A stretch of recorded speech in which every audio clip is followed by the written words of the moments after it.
Hello, preschool friends. It's Miss Stephanie again. Let's start off with our Hello Neighbor song. Hello, neighbor. How do you do? I'm so happy to see you. Greet your neighbor. Boogie on down. Give a high five and turn around. Oh, I don't have much room to turn around there. All right, how are you doing today? Awesome. I'm having a thumbs up day. I hope you are too. I got a big smile on my face. The sun is shining. We are going to sign in next. So if you have something to write with and something to write on, go ahead and write your name while I write my name. I'm writing all my letters down. All right, each of my letters very carefully on my board. As I hope you are writing yours down. All right, there's my name, Miss Stephanie. Miss Stephanie. I hope you're done with your name. All right, let's go ahead and share our letter for today. Our letter for today. What could this letter be? It's kind of squiggly type letter. And I see lots of pictures that start with this letter. I see scissors, scissors, stop sign, squirrel, square, snake, sun. Ooh, this is different. It makes a sh sound. Shark. And you can also call this a shape. This shape is a square. So both the sh and the s sound start with this letter. What is this letter? This letter is also in my name. What could this letter be that goes s? There's the letter in my name. It's the letter S. All right, we're going to practice drawing the letter S. For sun, snake, Stephanie. All right, here we go. To make the letter S, I'm going to start on one side. And we're going to kind of curve it in like we're making the letter C. And then we're going to curve it out. So I'll show you again. You only have to make one. You can make more. Curve it in like we're making the letter C, then curve it out. All right, now the lowercase s is the same. Hey, there's that sound again. Same. The lowercase s is the same, just smaller. Just smaller. Curve it in, curve it out. S. Capital S. Lowercase s. S. All right, let's move on to our number for today. Ooh, what could our number be? Ooh, I see lots of flowers. How many flowers do I see? I notice my number over here has a 1 and a 3. What could this number be with a 1 and a 3? Let's count it out to find out. We'll start over here with the red flower. 1, 2, 3, 4, 5, 6, 7, 8, 9, 10, 11, 12, 13. 13. I have 13 flowers. Wow. Look at these beautiful 13 flowers. All right, let's see. Let's go ahead and twist side to side 13 times. You're gonna count with me. Ready? Side to side. 1, 2, 3, 4, 5, 6, 7, 8, 9, 10, 11, 12, 13. Oh, I gotta stretch it out after that. Oh, 13. Waking up our bodies. All right, so let's try to draw our number 13. Now remember, we had the number 1 and a number 3 next to each other to make our 13. Here we go. So I'm gonna make a line down for my number 1. And then I'm gonna draw my 3. For the 3, we did bubble, bubble, 13. Our number 13. What was the name of our letter again? What was the name of this letter? S. And our number 13. You've got it. S and 13. All right, on to our question of the day. If you were able to listen to our story, we read it last week and the same one yesterday about a word, a special word we used. That word we used meant when something moves back and forth very fast. Started with a V sound. What was that word?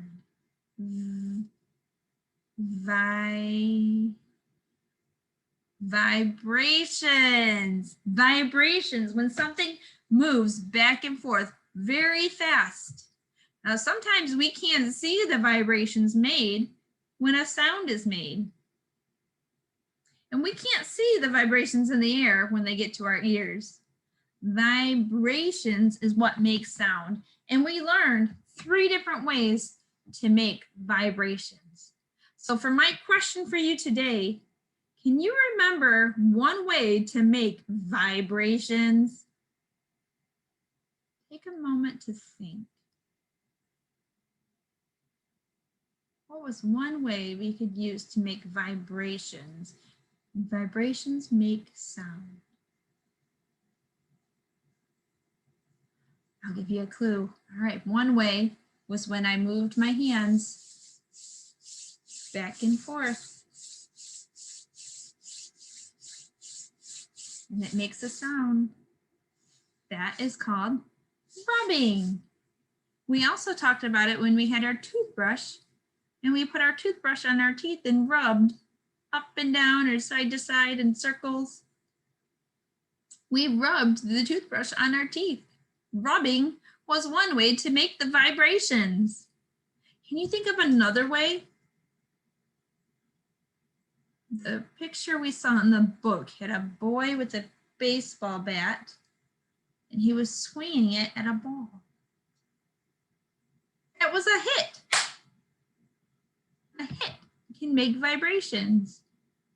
That makes sound that we can hear. So rubbing, hit. What was that third way? Now the third way, the person had something in his mouth and he was using air, blowing air to make sound. So we had rubbing, hitting, and air to make sounds. Awesome. You are remembering what we can do to make the vibrations that make sound.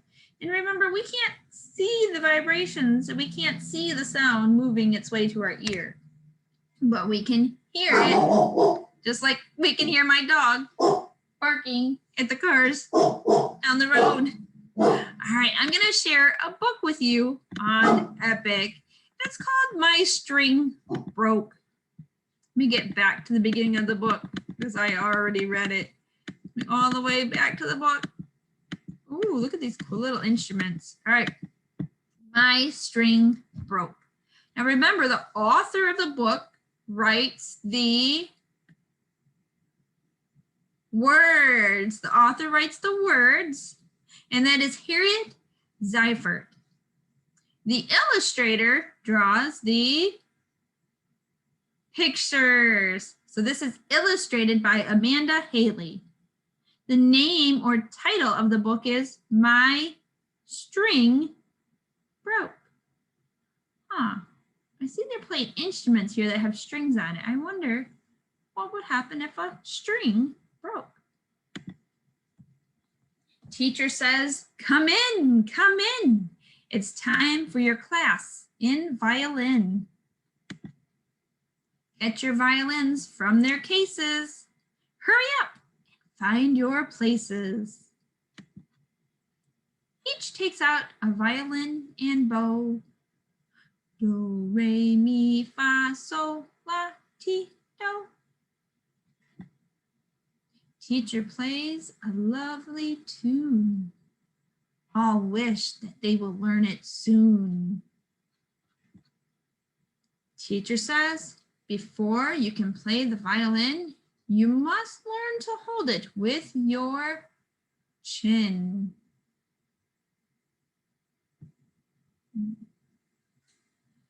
Bows are held ever so lightly. Never grip a bow too tightly. Teacher signals ready to start. Playing of the violin is an art. Music, music fills the air. Pete and Susie really care. Twinkle, twinkle, little star, how I wonder what you are. Up above the world so high, like a diamond in the sky. Twinkle, twinkle, little star, how I wonder what you are. Oops! Johnny hears an awful bing. It's the sound of a broken string. Teacher says, okay, okay. I will fix it so you can play. Johnny's violin is really small, but he dreams of Carnage Hall. Oh, there you go. So even though he's small, he has big dreams. Here we go again. Twinkle, twinkle, little star, how I wonder what you are. Up above the world so high, like a diamond in the sky. Twinkle, twinkle, little star, how I wonder what you are. Bravo, bravo. Teacher says, oh, take a bow. Music class is over now. Oh, how quickly time did fly. Now it's time to say goodbye. What a beautiful book to read about violins and strings.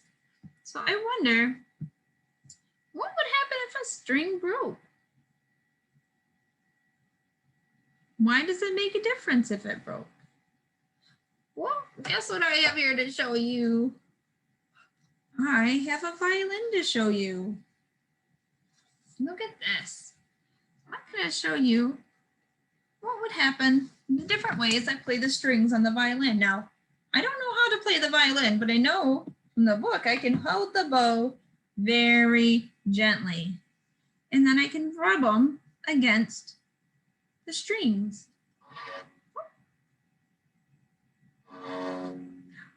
Listen to that sound.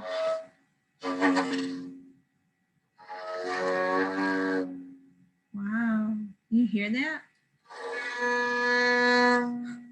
That one made a different sound. Ooh, my finger's on that one. Oh, but you know what? That one's really loose.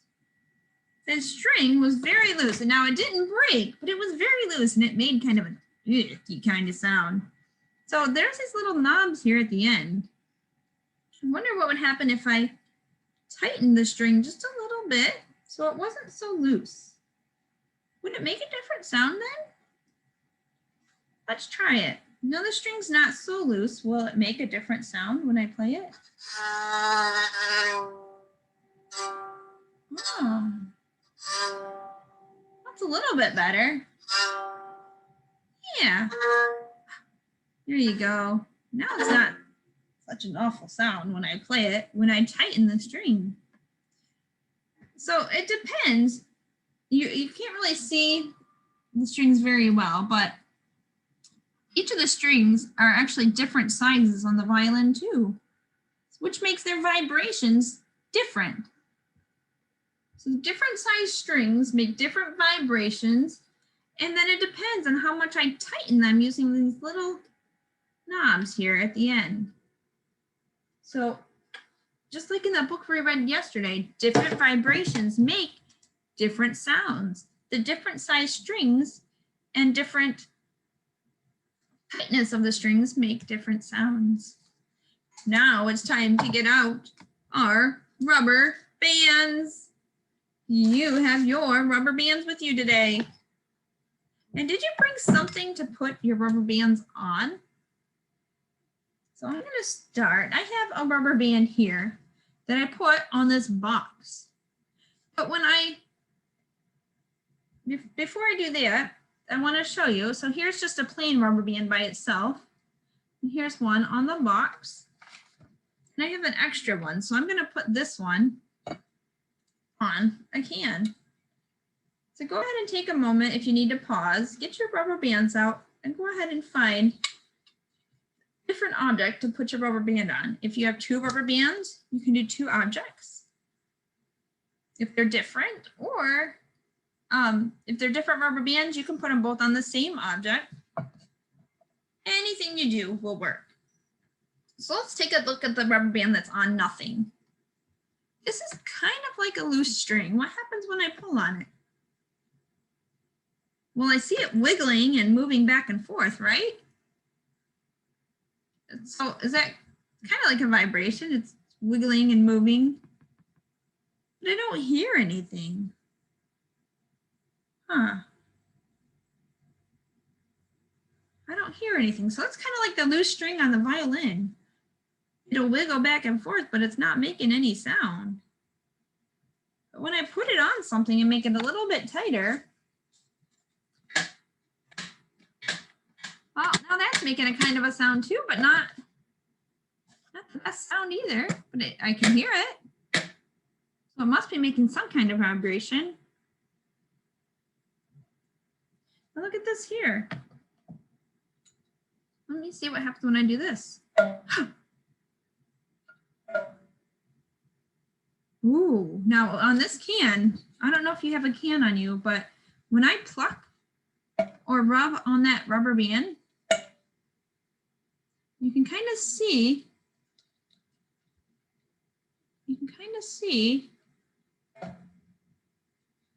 the rubber band moves back and forth. You see that? The rubber band is moving back and forth. Wow. And it makes a sound. I can also feel the tingling on the can. You can also feel that tingling. So that lets me know the rubber band is vibrating to make the sound. So I wonder why it makes a sound on the can, but on the tissue box, it just kind of plopped. Huh. What's different about the box in the can? You might say one's cardboard and this one's cardboard and this is metal. That could make a difference. But what do you notice about the tops? This one is wide open, but this one has stuff on the edge.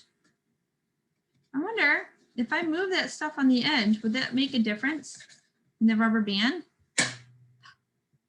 Wait. Okay, let me put the side back. Okay, here's that was just the plop, but then when I push the sides down, I could feel the vibration. I could hear the sound. Look at that. It made a difference. I moved the sides out of the way. Why would that make a difference? Why would that make a difference if I move the sides out of the way? I can see the vibrations now. I can hear the sound. But when I left the sides up, it didn't really do that. It just made a, oh, whoa, that made a different sound even. Just made a plop when the sides were up. The sides of the box stopped the vibration, making it just plop. Whereas this here didn't have anything stopping the rubber band from vibrating. Neat. So see if you can find different objects around your house to play the sound of the rubber bands. Oh, I have a cup here too. Let's see if that makes a difference. So listen to the different sounds your rubber bands make on different. Ooh, that made a higher sound. That was a little lower. Let's see if I tighten it a little tighter. So I have it on there, but I'm going to leave this side. I'm going to hold it tight and pull this a little bit tighter and then pluck it. Whoa! Made a different sound. Now let's leave this side here and make it a little looser.